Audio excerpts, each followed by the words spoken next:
अस्सलाम वालेकुम।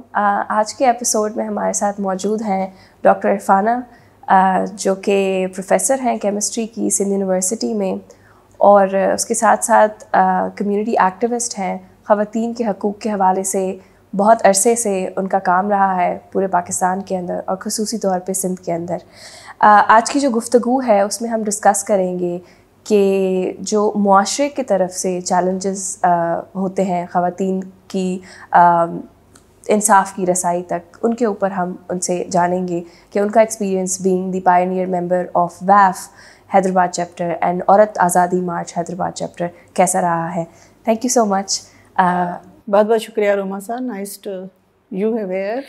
और बहुत अच्छा लग रहा है कि एक और एक्टिविस्ट, यंग एक्टिविस्ट, एक सीनियर एक्टिविस्ट से सवाल जवाब कर रही है। मेरा पहला सवाल आपसे ये होगा कि हमारी ऑडियंस को आप समझाएं कि स्टिग्मा, स्टीरियोटाइप और जो जेंडर बायस है उसको हम आसान ज़बान में कैसे समझ सकते हैं? आसान ज़बान में तो बिल्कुल ऐसे समझा जा सकता है कि जैसे आम तौर पे हम घर में देखते हैं तो कोई भी औरत अगर देखें तो खेत में काम कर रही है, जाके वो सारे जो मज़दूर काम कर रहे हैं, मर्द काम कर रहे होते हैं, खेती बाड़ी कर रही है, वज़न उठा रही है, बच्चे पाल रही है, घर संभाल रही है, लेकिन फिर भी आम स्टेरियोटाइप ये होता है कि औरत कमज़ोर है। ये एक कमज़ोर औरत इतनी मल्टीटास्किंग कैसे कर सकती है? मैं किसी पढ़ी लिखी ऑफिस वर्क की बात नहीं कर रही हूँ, लेकिन सुबह वो उठती है, हल निकालती है, बेल निकालती है, खेत को प्रिपेयर करती है, फिर उसमें अगर आज भी आप चले जाएं तो चावल की खेत में आपको औरतें नज़र आएंगी। आप चली जाएं कपास की खेत में तो औरतें पीछे अपनी चुन्नी को ओढ़ के और काम कर रही होती हैं। फिर वो भागी भागी घर जाती हैं, फिर बच्चा भी पीठ पे होता है, घर भी संभाल रही होती है। जो इतना कुछ कर रही होती है वो कमज़ोर नहीं हो सकती। तो ये एक स्टेरियोटाइप है कि औरत कमज़ोर है। आसान फहम तो ये बात है कि हम नज़र उठा के देखते नहीं कि जितना कुछ औरत कर रही है। मैं समझती हूँ कि मर्द के ऊपर इतना कुछ अगर आ जाए तो पता नहीं समाज का नक्शा कैसे होगा। तो देयर इज़ नो औरत वर्सेस मर्द की मैं बात नहीं करी, लेकिन ये एक स्टेरियोटाइप है कि औरत कमज़ोर है। स्टिग्मा की बात ये है कि अगर औरत कमज़ोर है तो फिर ये काम कैसे कर सकती है? ये तो नहीं कर सकती, ये तो एक कमज़ोर है और औरत ये नहीं कर सकती है, नहीं करना चाहिए। स्टिग्मा हम कर भी जाए तो एक स्टिग्मा ये होता कि ये औरत है, इसको नहीं करना चाहिए था ये काम। एक दौर में तो ड्राइविंग भी एक स्टिग्मा होता था कि गाड़ी कैसे चलाएगी, जबकि वो बैलगाड़ी चला लेती थी, वो भैंस को लेके बाहर चली जाती थी, वो अगर आप नाव चला लेती थी। लेकिन जब गाड़ी आई तो कहा कि नहीं, औरत कैसे ड्राइव कर सकती है। स्टिग्मा ये था कि आप कोई भी औरत कोई इनिशिएटिव ले जो मर्द काम सीख रहा है, कर रहा है और उसको लेके वो करना चाहे तो उसके साथ ये लगा होता है कि औरत नहीं कर सकती। और फिर औरत है तो उसको ये होना चाहिए। अगर वो ऐसी नहीं है जैसा समाज ने सोचा हुआ है कि अगर औरत है तो उसको बात नहीं करनी चाहिए, बाहर गली में नहीं खड़ा होना चाहिए, अपने इवन हुकूक के लिए भी आवाज़ बुलंद नहीं करनी चाहिए, मार खा के भी चुप होना चाहिए। अगर वो किसी भी पॉइंट पे, किसी भी ऐसे काम पे इनकार कर दे तो वो कहते हैं कि ये औरत तो नहीं, औरत नहीं है, औरत ऐसी नहीं हो सकती। ये भी एक इस किस्म की चीज़ें हैं कि तालीम भी एक दौर में स्टिग्मा था, क्योंकि कोई ज़्यादा माजी की बात नहीं है, माजी करीब की बात है। आपा शम्स जो एक मशहूर तालीम दान थी और दादी लीला हमें बताती थी कि आज से 50 साल पहले वो कैसे एक एक गांव में जाके बच्चियों को, वालिदैन को हैदराबाद में जाके मोटिवेट करती थी कि अपनी बच्चियों को स्कूल भेजें। तो वो कहते थे कि नहीं, तालीम हासिल नहीं करना, तालीम भी एक स्टिग्मा था, स्कूल एजुकेशन भी एक स्टिग्मा था। तो स्टिग्मा हर वो नई चीज़ है। औरत के साथ तो कुछ ज़्यादा ही है कि जो चीज़ मर्द खुद करे और अगर औरत करे तो कहते हैं औरत के लिए बुरी है, औरत ना करे। तो स्टिग्मास कोई परसिस्टेंट चीज़ नहीं है। जो समाज में मरोवज रवायतें हैं, जो पिदरशाही समाजी ढांचा है, उससे निकल के, उस ढांचे के अंदर जो औरत का वजूद कैद किया हुआ है, उससे निकल के अगर औरत उसके साथ जो उस ढांचे में डूज और नॉट डूज के लगे हुए ना, लिस्ट लगी हुई है, डूज लिस्ट को अगर औरत तोड़ती है तो वो does list as an stigma है जो उसके साथ चिपके हुए हैं। तो औरत ऐसी, औरत ऐसी, औरत ऐसी, उससे अगर हट जाए तो वो जो स्टिग्मा से निकल जाए तो वो बुरी औरत भी कहलाती है, स्टेरियोटाइप को भी ब्रेक करती है। तो ऐसे आपको एक बहुत लंबी लिस्ट, हर दौर के अपने अपने स्टिग्मास आपके सामने आएंगे और हर सोसाइटी के अपने अपने स्टिग्मास होंगे। सिंधी सोसाइटीज़ के अपने स्टिग्मास हैं, आप यूरोप चले जाएं तो वहाँ पे भी आपको कुछ स्टिग्मास। इसके साथ मुझे, जैसे आपने कहा कि जो हमारा पितरशाही ढांचा है मुआशरे का, उसमें औरत को अगर वो अपने उस बाइनरी से बाहर निकलती है तो बहुत चैलेंजेस होते हैं। तो इसके साथ साथ क्योंकि आपका इतना बहुत एक्सटेंसिव काम रहा है ख़वातीन के हकूक़ पे काम करने का, मेरा अगला सवाल आपसे यही है कि क्या चैलेंजेस हमारे मुआशरे की तरफ से आते हैं अगर कोई ख़ातून अपने हक़ के लिए आवाज़ उठाती है, या अगर वो कोर्ट्स तक या किसी लीगल रास्ते को चुनती है अपने हक़ लेने के लिए? देखिए, सबसे पहले तो पितरशाही समाजी ढांचे के अंदर औरत की जो दो तस्वर आते हैं ना, ब्लैक एंड वाइट में औरत को देखा जाता है, अच्छी औरत, बुरी औरत। अच्छी औरत वो है जो समाजी ढांचे में जो औरत जिस तरह मर्द ने डिफ़ाइन की हुई है, अगर वो इस तरह होती है, अगर वो जुल्म सह लेती है तो वो नेक परवीन है। अगर वो हर वक्त काम करती है, ज़बान बंद होती है, तभी वो बहुत अच्छी औरत है। अगर वो बच्चे नॉन स्टॉप पैदा करती रहे और अपनी सेहत को सेकेंडरी पोजीशन पे रखे, मर भी जाए, तो वो अच्छी औरत है, अच्छी माँ है। उसके बाद अगर वो शोहर उसको मारता भी रहे, उसके बावजूद भी वो उसके साथ चिपकी रहे और उससे तलाक लेने का ना सोचे, तब भी वो अच्छी औरत है। और वो एक आइडियल औरत है जो समाज के में आइडियल औरत हक समझा जाता है कि थोड़ा। अब जी, अगर आप देखें कि एक आइडियल औरत वो औरत है जो इंसान कम है, मशीन ज़्यादा है, ना जिसकी इमोशनल इंटेलिजेंस है, ना उसकी इंटेलेक्चुअल कोई सतह है, ना वो एक ह्यूमन बीइंग है कि कहीं पे हार्ट होती हो। वो एक जस्ट रबड़ की गुड्डी है कि जिसको जिस तरह चलाती रहे। वहाँ से जब भी औरत निकलती है, जब भी औरत एक टॉय बनने से, एक मशीन बनने से इंसान बनने की कोशिश करती है, तो हर उस औरत को लेबल किया जाता है कि ये बुरी औरत है, ये औरत जो है सही नहीं है। अब उस मशीन से इंसान बनने का जो औरत का सफ़र है, वो औरत के हुकूक का सफ़र है। सबसे पहले तो वो अपने आप को जब इंसान समझती है तो वो कंपैरिजन में ऑटोमेटिकली आ जाती है कि एक इंसान सिर्फ बायोलॉजिकली मुझसे मुख्तलफ है, लेकिन मेरे जैसी दिल रखता है, मेरे जैसा दिमाग रखता है, मेरे जैसा तालीम रखता है, मेरी तरह मेरी माँ ने उसको पैदा किया हुआ है, मेरे बाप ने उसको पैदा किया हुआ है। तो वाई क्यों इतनी ज़्यादा तफरीक है? सिनफ के बुनियाद पे तफरीक क्यों? ये जो आगाही और शऊर अगर किसी औरत को आ जाए, और ये छोटा सा सवाल भी कर लें कि घर में जब खाना परोड़ा जा रहा है तो मेरी प्लेट में कम क्यों? एक रोटी मेरे लिए कम क्यों? अगर आपके पास खाना कम है तो एक रोटी मेरे लिए कम क्यों? दो नवाले मेरे हिस्से के कम क्यों? ये औरत के हुकूक और आगाही की यहीं से ही जदोजहद शुरू हो जाती है।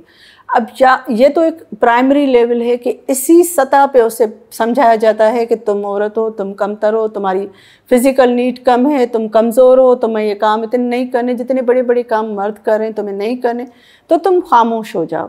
लेकिन अगर कोई औरत इस छोटी छोटी चीज़ को बेशक बर्दाश्त कर ले, लेकिन अपने हुकूक के लिए इससे थोड़ा आगे चले जाए, प्रॉपर्टी राइट्स की बात कर ले, अपनी ज़िंदगी पे अपने इख्तियार की बात कर लें, अपना लाइफ पार्टनर ख़ुद अपनी पसंद से करने की बात कर ले, तो फिर मुआशरा तो उसको और ज़्यादा दबाता है।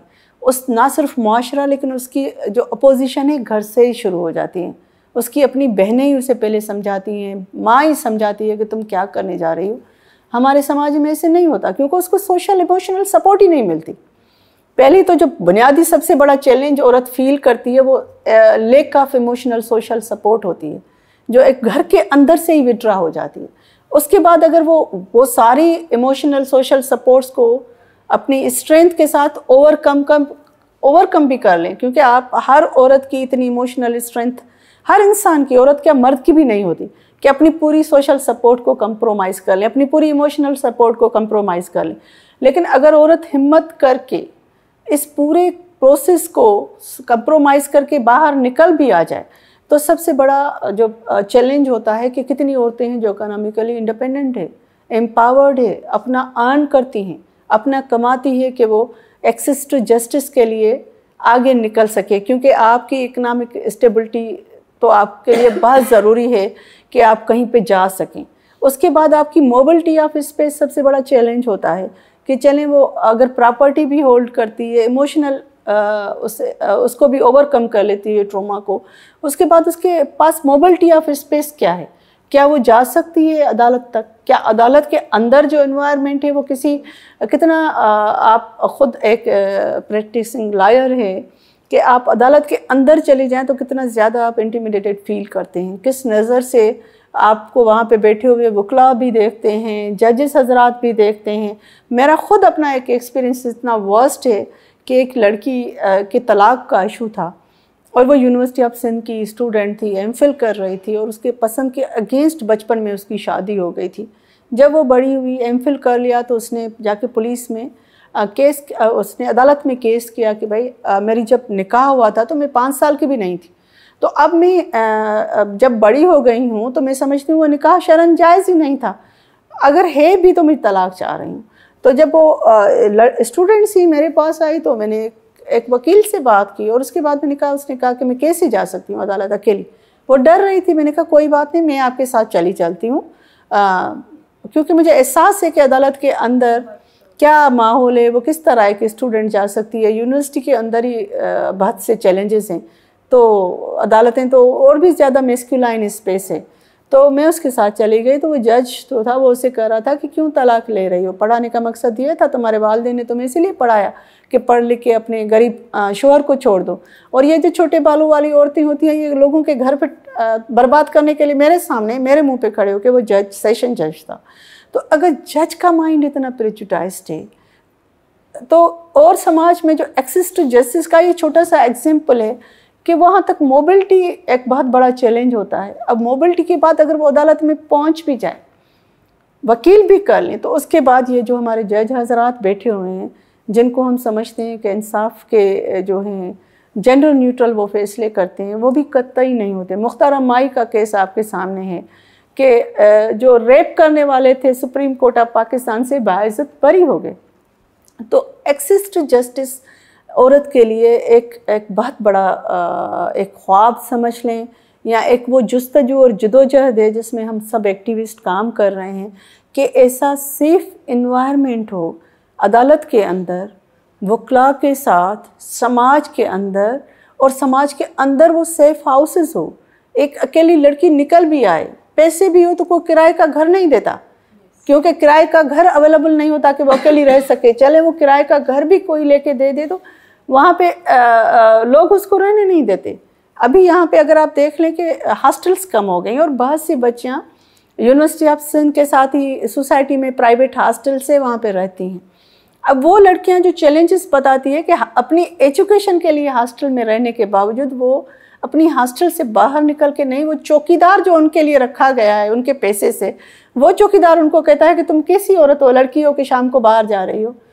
तो इससे आप अंदाज़ा लगाएं कि इस समाज के अंदर एक औरत होना, और औरत के बाद जो किस तरह उसको समाज जज कर रहा है, और वो कितनी एजुकेटेड हो जाए, कितनी एम्पावर हो जाए, लेकिन गली में खड़ा हुआ चौकीदार उसको, वो चौकीदार हर वो मर्द है जो चाह रहा है कि उसको कंट्रोल करे और उसको जज करे और उसको कदम कदम पे बताएं कि तुम औरत हो, और तुम वो औरत हो जो पेट्रियार्की ने डिफ़ाइन की हुई है। तुम वो औरत नहीं हो जो तुमने ख़ुद को बनाया हुआ है या समाज जैसी औरत बनाना चाह रहा है।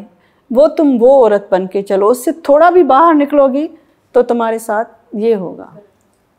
आपने बात की प्रॉपर्टी राइट्स के हवाले से, और ये एक तसलसल में जारी जंग है जो ख़वातीन लड़ रही हैं, और आप जिस तरह से आपका रोल रहा है उस वक्त से जब यहाँ पे ये डिबेट या ये डिस्कोर्स भी नहीं मौजूद था, तो आई बिलीव कि आपको बहुत ज़्यादा हार्श रियलिटी को फेस करना पड़ा होगा।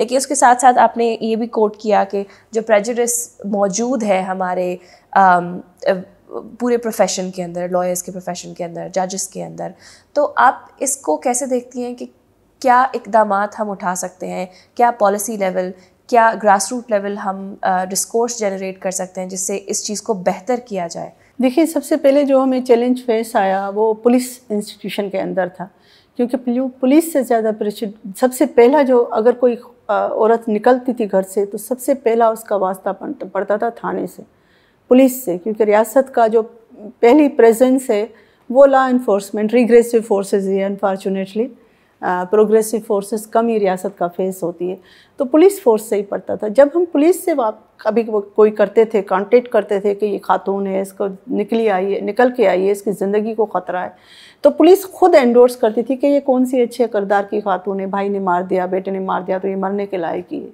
तो पहला चैलेंज हमारे पास जो सबसे पहला था, अर्ली 2000 से जब हमने शुरू किया तो हमें पुलिस के साथ बहुत बैड एक्सपीरियंसेस हुआ। हमें पता चला कि आला अफसरान तक बहुत ज़्यादा प्रेजुडाइज्ड माइंड है, और ये चीज़ फिर UN का पीरियाडिक रिव्यू आता था, और उस रिव्यू के दौरान HRCP और वुमेन एक्शन फोरम के जो कॉन्फ्रेंसेस होती थी उस पर हमने एज एन एक्टिविस्ट एक्सपीरियंसेस हमारे क्या रहे हैं।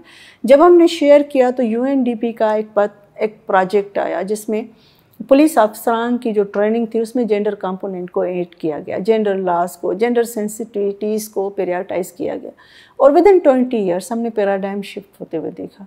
अब जो पुलिस अफसरान अदरवाइज किसी भी कल्चर में इन्वॉल्व हो, लेकिन जो औरतों के इश्यूज़ होते हैं, कम से कम जो अफसरान हैं, अफसरान की लेवल पे हमें बहुत ही पॉजिटिव रिस्पांस मिलता है। तो ये एक सक्सेस स्टोरी है कि अगर इन्वेस्ट किया जाए जेंडर ट्रेनिंग में, और आपकी जो ट्रेनिंग्स हो रही हैं, आपकी जो एकेडमी है, सिविल सर्विसेज एकेडमी है, आपके जो कोर्सेज हैं यूनिवर्सिटी के और एक तालीमी सतह पे, स्कूल के लेवल पे, अगर ये कंपोनेंट ऐड करती जाएं तो मैं बिलीव करती हूँ कि बाय नेचर या बाय बर्थ और जेनेटिकली ये इविल कॉन्सेप्ट्स नहीं आए हुए हैं, क्योंकि gender is very much social construction. Society के अंदर वो प्रेजुडाइसेस हैं जो कैरी ओवर हो रहे हैं। तो अगर सोसाइटी के जो मेन कंपोनेंट है जो इन प्रेजुडाइसेस को सस्टेन कर रहे हैं, इन प्रेजुडाइसेस को एक उम्र जादवा दे रहे हैं, अगर वो कंपोनेंट्स हम आइडेंटिफाई करें और उन कंपोनेंट के ऊपर काम करें तो ये चीज़ें आहिस्ता आहिस्ता ट्रांसफॉर्म हो सकती है। और पुलिस डिपार्टमेंट के अंदर जो हमारा अपना एक्सपीरियंसेस है, इससे हमें ये होप ज़रूर आई है। और यही जो जुडिशल अकेडमीज़ थी वहाँ पे भी ये कंपोनेंट बाद में इंट्रोड्यूस हुआ। जजेस के अंदर भी जेंडर ट्रेनिंग और जेंडर सेंसिटिविटीज़ के हवाले से बहुत काम हुआ है, और वकला के अंदर भी हो रहा है। तो मैं पुरुमीद हूँ कि जब ये चीज़ें आइडेंटिफाई हो जाती हैं और अकॉर्डिंगली इंस्टीट्यूशंस की लेवल पे उनके ऊपर बात हो रही है, तो बहुत सी चीज़ें ऐसा तो मैं नहीं कह सकती कि ख़त्म हो गई हैं, लेकिन अब वो वोकली आपको खड़े होकर नहीं कह सकते कि आपके बाल छोटे हैं और आप घरों को बर्बाद करते हैं, अब वो नहीं कह सकते। अभी ये रिसेंटली एक इंसिडेंट हुआ था कुरतलैन एनी का, जब मर्डर हो गया, तो इस केस को भी हम लोग फॉलो कर रहे थे अपने वकला के साथ। जब जिस दिन पेशी थी तो हमने कहा कि हम सारे अदालत में एक इमोशनल फैमिली के साथ इमोशनल सपोर्ट में हम खड़े होंगे। तो हम लोग चले गए केस में जैसे ही हम जाके बेंचेस पे बैठे तो जो जज चला रहा था कार्रवाई, उसने जब हम सबको देखा तो उठ के चला गया। उसने कहा ये सारी खवातीन के सामने मैं इंटिमिडेट फील कर रहा हूँ और ये चली जाए तो फिर मैं कार्रवाई चलाऊँगा। तो एक दौर वो था कि हमें खड़े होकर कहा जाता था कि तुम ऐसी हैं, आप ऐसी हैं हो, तुम ऐसी हो, तुम घरों को बर्बाद करती हो, तुम औरतें बुरी हो। एक ये था कि जज को लग रहा था कि ये मुझे जज ना करें, और कहीं वो अपने कॉन्फिडेंस लूज कर बैठा और हमें अदालत छोड़नी पड़ी। उसने कहा इससे मेरा इंसाफ जो है वो इन्फ्लुएंस हो रहा है। तो ये भी एक वुमेन एम्पावरमेंट और एक्टिविस्ट जो स्ट्रगल है, या एक्टिविस्ट ने जो स्पेस क्रिएट की हुई है उसको लेजिटिमाइज किया है इस तरीके से कि अगर अब जज कोई ऐसा फैसला करने भी जाए तो वो उसको एहसास होता है कि ये जो है सामने खड़ी है और ये चीज़ मुझे दरगुजर नहीं होगी। तो ये भी समझ रही हूँ कि सोसाइटी के अंदर ये जो चैलेंजेस हैं और उनमें जो थोड़ी सी ट्विस्ट हुई हैं, थोड़ी सी ट्रांसफॉर्मेशन हुई है, वो भी एक अचीवमेंट है। लेकिन अभी भी बहुत से इदारों के अंदर, आपकी जामियात के अंदर जेंडर पॉलिसीज़ नहीं हैं, आपके स्कूल्स के अंदर जेंडर पॉलिसीज़ नहीं हैं, आपके बहुत से इंस्टीट्यूट्स हैं जिनके अंदर जेंडर पॉलिसीज़ नहीं हैं। तो अगर ये जिस कंसिस्टेंसी के साथ एक दौर में, अभी मुझे ये लग रहा है कि एक प्रोग्रेसिव फोर्सेस बहुत पावरफुल थी उस वक्त, ये हमारी पूरी की पूरी औरत मार्च हो या अब भी आप देखें तो आपके साथ बहुत सी फोर्सेस खड़ी होती हैं, लेकिन हमारे चैलेंजेस अब इतने बढ़ गए हैं कि ये जो सिविल सोसाइटी के अंदर प्रोग्रेसिव क़ुव्वतें हैं वो कुछ ज़्यादा वो हो गई हैं, इतनी फोकस्ड नहीं रही है, फोकस जो है वो शिफ्ट हो रहा है। तो अब हमें थोड़ा सा रिसेंटली फील हुआ है सिंस लास्ट 2 or 3 years कि हमें लग रहा है कि gender is not on the priority list of civil society right now. उससे थोड़ा सा ऐसे कोई सेंस ऑफ अचीवमेंट हो गया है प्रोग्रेसिव फोर्सेस के अंदर, या इस हवाले से इंस्टीट्यूशनलाइजेशन हो गई है, आपकी नेशनल कमीशंस बन गई, वो जो एक इमोशन था, एक एक्टिविज़म था। एक मेरी ये राय है कि जब आपका एक्टिविज़म इंस्टीट्यूशनलाइज हो जाता है तो that is an other institution, that is an other institution. तो अब हमें लग रहा है कि इस वजह से जो औरत मार्च के प्लेटफॉर्म से पूरे पाकिस्तान में एक स्ट्रगल चली है, ये एक बहुत बड़ी सपोर्ट है जो औरत कास्ट को अभी लेके खड़ी हुई है। अदरवाइज़ जो पहले थोड़ी सपोर्ट बेस था वो थोड़ा सा डिफोकस्ड हो गया है, चैलेंजेस सोसाइटी में बहुत बढ़ गए हैं। औरत मार्च से, क्योंकि हमें पता है और हम आपके साथ इसमें शामिल रहे हैं, शामिल रहे हैं, तो एक मजमूई तौर पे एक इम्प्रेशन है औरत मार्च का, और ऑब्वियसली वो जो क्लास की डिस्पैरिटीज़ एग्जिस्ट करती हैं, तो आप कराची औरत मार्च देख लें, आप लाहौर औरत मार्च देख लें, इस्लामाबाद देख लें, और फिर जब हम हैदराबाद में आते हैं या जब आपने सक्खर में औरत मार्च किया था, तो उसका रंग बहुत मुख्तलिफ होता है। उसमें हमें गांव देहात की औरतें अपने बच्चों के साथ भी नज़र आती हैं, और एक बहुत ही जो ग्रास रूट लेवल पे काम करने वाले लोग हैं हमें वो नज़र आते हैं। तो मैं जानना चाहूँगी कि आपकी ये जो इनिशिएटिव और जो स्ट्रगल रहे हैं, उससे जो ग्रास रूट लेवल पे जो आम इंसान है, आम जो मुआशरा है हमारा, जो किसी ऑफिस में नहीं बैठा हुआ, जो किसी कोर्ट का हिस्सा नहीं है, जो किसी सिस्टम का हिस्सा नहीं है, उनके रवैयों में तब्दीली कैसे आई है और कितना आप देखती हैं कि तब्दीली आई? देखिए, एक तो बात यह है कि औरत मार्च एक वो जैसे होते हैं ना वेव्स ऑफ फेमिनिज्म था। लाइकवाइज पाकिस्तान के अंदर भी वुमेंस मूवमेंट्स के डिफरेंट फेजेस रहे हैं। एक तो पहला फेज़ था आफ्टर पार्टीशन था, एक नया मुल्क बना था, बहुत ज़्यादा एंथुसिज्म था, और उस वक्त जो फोकस था वो वुमेन वेलफेयर के ऊपर था, मशीनें दे रहे थे, हुनर सिखा रहे थे, ये कुछ हो रहा था। उसके बाद ये फोकस ज़िया के दौर में शिफ्ट हुआ राइट्स के ऊपर, और वो जनरल वुमेंस राइट्स के ऊपर था। उसमें औरतों के हुकूक के हवाले से एजुकेशन की बात थी, एम्पावरमेंट की बात थी, इकोनॉमिक एम्पावरमेंट की बात थी, और सबसे ज़्यादा फोकस था जो औरतों के ख़िलाफ़ कवानीन थे, जैसे हुदूद आर्डिनेंस है, लॉ ऑफ एविडेंस था। तो वुमेंस मूवमेंट का पूरा फोकस उसमें था। अब ये जो थर्ड फेज़ आया है, ये this is the third generation of women's movement. ये जो आई लड़कियाँ आई, जैसे आप आई, ये इनके लोगों ने ये सारी अचीवमेंट करके यहाँ पे आए हुए थे। पोस्ट मुशर्रफ जो जनरेशन है वो वुमेंस हुदूद आर्डिनेंस तो डाइल्यूट हो गया, लॉ ऑफ एविडेंस भी डाइल्यूट हो गया, वो सारी अचीवमेंट उसके बैक पे खड़ी थी। उनके लिए सबसे बड़ा चैलेंज था कि उनका अपना वजूद, उनके अपने होने की गवाही, ये सारी अचीवमेंट के बावजूद, एजुकेशन के बावजूद, एम्पावरमेंट के बावजूद उनको ये जो सब सुनना पड़ रहा था कि तुम औरत हो, तुम लड़की हो, तुम बाहर नहीं जा सकती, रात को नहीं जा सकती, तुम ये यूँ नहीं बैठ सकती, तुम यूँ नहीं खड़ा हो सकती, तुम ये लाइफ पार्टनर नहीं सिलेक्ट कर सकती, तुम ये कपड़े नहीं पहन सकती, तुम्हें इस तरह चलना चाहिए। इस जनरेशन की चैलेंज अपने होने के चैलेंज है, अपनी औरत होने के चैलेंज है। ये जनरेशन ये समझ रही है कि मैंने बड़े हुकूक की बात कर ली, मैंने बड़ी बात कर ली समाज के तब्दीली की, लेकिन मैं ये अपनी पूरी ज़िंदगी दे जाऊंगी और भी बहुत सी औरतें आ जाएंगी, तो मेरे अपने जिस्म पे जब तक मेरा अख्तियार नहीं है, क्योंकि मेरा जिस्म मेरी मर्ज़ी, अब भी आप नारा लगाएं आग लग जाती है समाज को, क्योंकि मेरा जिस्म मेरे पड़ोसी की मर्ज़ी हो तो खुश हो जाएंगे, मेरा जिस्म मेरी मर्ज़ी जैसे गाली लगती है। उसमें क्या था? उसमें सिर्फ ये था कि मैं कितने बच्चे पैदा कर सकती हूँ, मेरा जिस्म है, मुझे तय करने दें। मेरा शोहर क्यों तय करें, बर्थ कंट्रोल पिल्स क्यों तय करें, मेरा डॉक्टर क्यों तय करें, या मैं किससे शादी कर सकती हूँ, मैं किसके साथ अपनी ज़िंदगी बसर कर सकती हूँ, मेरा पार्टनर कौन हो सकता है, वो मेरी चॉइस होनी चाहिए, क्योंकि मैं अपना जिस्म शेयर करने जा रही हूँ। तो इतनी चॉइस तो होनी चाहिए कि मैं अपने जिस्म पे इख्तियार रख सकी। तो उस छोटी सी बात पे और मुझे ये पता होना चाहिए मैं कपड़े कैसे पहन रही हूँ। मुझे क्यों समाज बता रहा है कि तुम्हारा सर नंगा है, तुम्हारी टांगे निकल रही हैं, क्योंकि मेरा जिस्म है, मैं अपने हिसाब का अमाल का हिसाब किताब खुद दूंगी। मैं अडल्ट हूँ, ना मेरा पेरेंट्स मेरे वली हैं, ना मेरा शोहर है। जब मैं अदालत में आखिरत में अगर मुझे एक मुसलमान की हैसियत से जज किया जा रहा है तो मैं अपने गुनाह का हिसाब किताब के लिए खुद अकाउंटेबल हूँ। जब मैं गुनाह के हिसाब किताब खुद दूंगी, ना मेरा शोहर देगा, ना मेरा मियाँ देगा, ना मेरा भाई देगा, ना मेरा बाप देगा, तो बाकी जो ज़िंदगी के फ़ैसले हैं, गुनाह करने के फ़ैसले हैं, वो भी मैं खुद ही कर लूँ। तो ये जनरेशन अपने हुकूक़ के लिए खड़ी है, हमारी जनरेशन औरतों के हुकूक़ के लिए खड़ी थी। और अपने हुकूक़ पे हमने कंप्रोमाइज़ यूँ कर लिया कि हमें लगता था कि अगर हम रोल मॉडल ख़वातीन नहीं रहेंगी तो और ख़वातीन आगे नहीं आ सकेंगे। हमने अपने चॉइसेस पे कंप्रोमाइज़ कर लिया, क्योंकि हमें लगता था कि अगर हमने ये कर लिया तो और लड़कियों के लिए पता नहीं क्या हो जाएगा। ये जनरेशन ये हमसे 2 कदम आगे है। ये जनरेशन करिए, अगर हम ये उसके लिए चाह रहे हैं, ये हमारा ख्वाब है, तो फिर हम हिपोक्रेसी क्यों करें। हम यही चाह रहे हैं, हम इसी के लिए जदोजहद करें, इसलिए मेरा जिस्म मेरी मर्जी।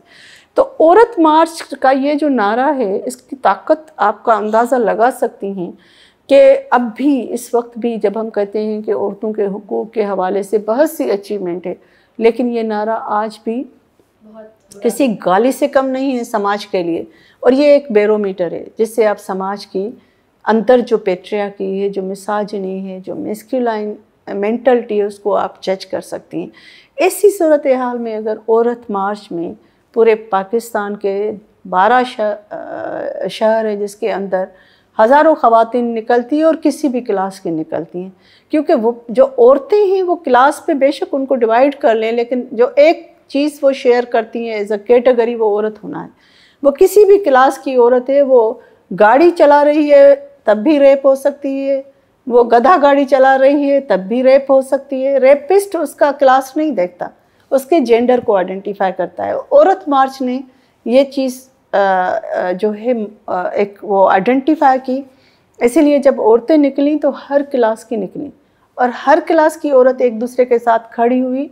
उनको पता था कि मैं अगर हारी औरत के साथ, कोली औरत के साथ, भील औरत के साथ खड़ी होंगी तो मेरे साथ भी जो हाईवे पे अगर रेप हो जाएगी तो ये कोली औरत मेरे साथ खड़ी हुई, क्योंकि वो औरत होने के हिसाब से मेरे जज्बात को समझ सकती है, मैं किस ट्रॉमा से गुजरी हूँ, मैं किस इमोशनल चैलेंज को फेस कर रही हूँ, वो समझ सकती है। तो ये एक स्ट्रेंथ है औरत मार्च की कि ये एक वाहिद चीज़ है जो नॉन फंडेड है। औरतें खुद निकलती हैं और वो बच्चियाँ निकलती हैं, वो यंग ख़वातीन निकलती हैं, यंग लड़कियाँ निकलती हैं जिनको लगता है कि जो चीज़ हम चाह रहे हैं हमें कहना चाहिए। अब हमें रोल मॉडल अपने लिए तो बनना ही बनना है, उन ख़वातीन के लिए भी बनना है जो हमारी मंजिल है, उस तक हम कितनी नस्लों को कुर्बान करेंगे। हमें अपने कन्वेंशंस के साथ, अपने आइडियल्स के साथ खुद वो चीज़ें भी प्रैक्टिस करनी है। अपने आप को सेक्रीफाइस नहीं बनना, अपने आप को आइडियलाइज नहीं करना, कन्वेंशनल औरत बन के नॉन कन्वेंशनल औरत की जदोजहद नहीं करनी। तो ये एक बहुत अच्छी अचीवमेंट है। और जो औरत मार्च हैदराबाद है, क्योंकि सिंध के अंदर एक बहुत बड़ा सिंध एक ज़रई समाज है, और ज़रई समाज के अंदर अगर हारी औरत आपके हुकूक़ की जदोजहद का हिस्सा नहीं बन सकती तो आपकी हुकूक़ की जदोजहद अधूरी रह जाएगी। जिस वजह से औरत मार्च हर साल हज़ारों तो नहीं, लेकिन हम कह सकते हैं कि हम कोई 500-600 देहातों में जाते हैं, खुद जाते हैं और औरतों से हम बातचीत करते हैं। और हमें बहुत अच्छा हुआ जब फ्लड में हम एक मरतबा मेडिकल कैंप लगाने गए तो 3-4 कोली औरतें आई, उन लोगों ने कहा कि आप हमें नहीं जानते, हम आपके आप वो हैं मार्च वाली, हम आपके मार्च में आए हुए थे। तो हमें लगा कि ये हमारी अचीवमेंट है कि ये औरतें वहाँ पे अपनी कम्युनिटी को लीड कर रही थी। ये औरतें, इनको पता था कि हम अपने हुकूक़ के लिए गए हैं और हमारे हुकूक़ क्या हैं। तो ये एक जदोजहद है, इसकी अचीवमेंट तो एक जहद मुसलसल की तरह है, क्योंकि पेट्रियार्की अगर हम देखें तो हिस्टोरिकली कोई 25,000 साल पुरानी एक समाज है। तो जो 25,000 साल समाज ने जिस चीज़ को बनाने में लगे हैं वो 25 साल से तो नहीं टूटेगा, लेकिन ये जो जदोजहद है जिसमें इतनी ख़वातीन शामिल हैं, तो हमें ये यकीन है कि 25 साल नहीं तो 100 साल के अंदर तो इसमें बहुत अच्छी तरीके से दरारें पड़ जाएंगी। आपने सोशल और इमोशनल सपोर्ट की भी इस पूरी गुफ्तगू में बात की कि वो उनको घरों से ही सोशल इमोशनल सपोर्ट नहीं मिलती, और हम ये भी समझते हैं कि अक्सर औक़ात ख़वातीन ही दूसरी ख़वातीन को रोकती हैं कि आप ये एक्शन ना लें। लेकिन आपके ख़्याल से, आपकी ऑब्ज़र्वेशन क्या रही है कि जो लीगल अवेयरनेस है, अगर उसको बढ़ाया जाए तो क्या हम माशरे में तब्दीली देख सकते हैं? आपने अच्छा सवाल किया है कि जो समाज है उसकी साइकी जो है आपकी लीगल सिस्टम से बनती है। बेशक हम कहें जो आपका जो स्टेट स्ट्रक्चर है वो आपको साइकोलॉजिकली शेप ज़रूर करता है, आपको सोसाइटी को भी शेप करता है। देखें जब ज़िया के दौर में ये चला के हुदूद ऑर्डिनेंस आ गया और लोगों को कहा गया कि आप दो बंदे जा रहे होते थे तो उनसे पूछते थे कि निकाहनामा है, आप मियाँ बीवी हैं या ऐसे ही जा रहे हैं, क्योंकि फोर्निकेशन और रेप में फ़र्क ख़त्म हो गया था। जना बिल जबर और जना बिल रज़ा में कोई डिफरेंस ही नहीं बचा था। तो लोगों ने क्या किया कि अपने जेब में निकाहनामा लेके घूमना शुरू हो गए, और अच्छे बड़े पढ़े लिखे लोगों के जेब में जब मियाँ बीवी निकलते थे तो निकाहनामा साथ लेके चलते थे। इससे पहले निकाह वर्बल होते थे, लेकिन उसके बाद निकाह रजिस्टर होना शुरू हो गए। ये एक छोटा सा एग्जाम्पल है कि आपके अगेंस्ट जो कवानीन आते हैं वो आपको किस तरह साइकोलॉजिकली और सोशली भी शेप करते हैं, और आपकी सोसाइटी के अंदर कैसे चीज़ें गिरो होना शुरू हो जाती। तो लीगल सिस्टम हो, अगर एक दौर में था कि गैरत के नाम पे कत्ल जायज़ था, रोज़ होते थे लोग गैरत के नाम पे कत्ल करके आते। जब इसको गैरत के नाम के कत्ल को कत्ल करार दिया गया तो आपने खुद देखा कि यही समाज था। अब इनको गैरत नहीं आती क्या? पहले तो ये बड़ा सीना ठोंक के क्लेम करते थे कि हमने गैरत पे कत्ल किया है। अब कहते हैं कि लड़की ने खुदकशी कर ली, दरिया में डूब गई, लाश को दरिया में फेंक के आते हैं, कत्ल को हादसा बताते हैं, और के पिस्टल साफ कर रही थी तो गोली चल गई। तो अगर लीगल स्ट्रक्चर आ गया तो समाज ने ऑटोमेटिकली अपने आप को कस्टमाइज़ करना शुरू कर दिया। तो ये एक बहुत ही इम्पॉर्टेंट टूल है जिसकी वजह से हम बहुत ज़्यादा फोकस करते हैं कि प्रो वुमेन लेजिस्लेशन होनी चाहिए, क्योंकि अगर कवानीन आ गए और उसकी थोड़ी सी भी 20% भी इम्प्लीमेंटेशन आ गई तो उससे भी समाज के अंदर आपके नज़रियात, आपके ख़यालात, आपकी पूरी जो सोच है वो तब्दील हो जाती है। अब कौन खड़ा होकर कहता है कि मैंने गैरत के नाम पे अपनी बेटी को, अपनी बहन को कत्ल किया? करें ना, आके करें। पहले तो बड़े फ़ख्र से ये चीज़ करते थे, कत्ल को बड़ा सेलिब्रेट करते थे। अब छुपाते क्यों हैं? खुद भी छुप जाते हैं फिर। अब खुद भी छुप जाते हैं और छुपाते भी क्यों हैं? तो आप इससे अंदाज़ा लगा लें कि यही समाज है, यही पेट्रियार्की है, यही सोच है। लेकिन अब डरना शुरू हो गए हैं, अब छुपना शुरू हो गए हैं। और अगर ये 100% कवानीन की इम्प्लीमेंटेशन हो जाए तो ये प्रैक्टिस ख़त्म हो जाए, इस प्रैक्टिस को कंट्रोल किया जा सकता है। तो बेइंतहा ज़रूरी है आपकी सोसाइटी में और स्टेट के अंदर आपके जो कवानीन होते हैं वो सोसाइटी को शेप करते हैं, सोसाइटी को स्ट्रेंथन करते हैं, सोसाइटी के अंदर जो वीकर सेगमेंट्स हैं उनको तहफ़्फ़ुज़ प्रोवाइड करते हैं। तो उनके लिए तो इसमें तो कोई दो राय नहीं है कि legal system are extremely important. बिल्कुल आखिरी सवाल मेरा कि क्योंकि आप बहुत प्रोमिनेंट वुमेन राइट्स एक्टिविस्ट रही हैं और हम भी आपसे इंस्पायर होके ही इस फील्ड में वी हैव कम इन, तो मैं चाहूँगी कि जो हमारी यंगर जनरेशन है, स्पेशली जो लॉयर्स हैं, जो प्रोफेशनल्स हैं, उनके लिए अगर if you have something to say to them. मैं ये समझती हूँ कि आजकल की जो यंगर जनरेशन है वो इतनी ज़्यादा बाशऊर हैं और अपने गोल्स में बहुत क्लियर हैं। सिर्फ एक ये है बात कि वो तय नहीं कैरियर और इसमें तय नहीं कर रहे हैं कि उनको क्या चाहिए। थोड़ा सा जो मैं यूनिवर्सिटीज़ में भी बैठी हुई हूँ और जो मैं देखती हूँ स्टूडेंट से रूटीन में इंटरेक्शन होती है कि they are little confused about their future. तो उनको ये लगता है कि हमें सिर्फ अपने कैरियर को प्रायोरिटाइज़ करना चाहिए, क्योंकि अगर हम अपने कैरियर में आगे निकलेंगे बाकी ये जो मसाइल हैं, हुकूक के मसाइल हैं, समाज के मसाइल हैं, सोसाइटी के अंदर जो तज़ादात हैं, ये अगर हम अपनी जॉब पे फोकस करें और everybody focus on their job तो ये ऑटोमेटिकली ख़त्म हो जाएंगे।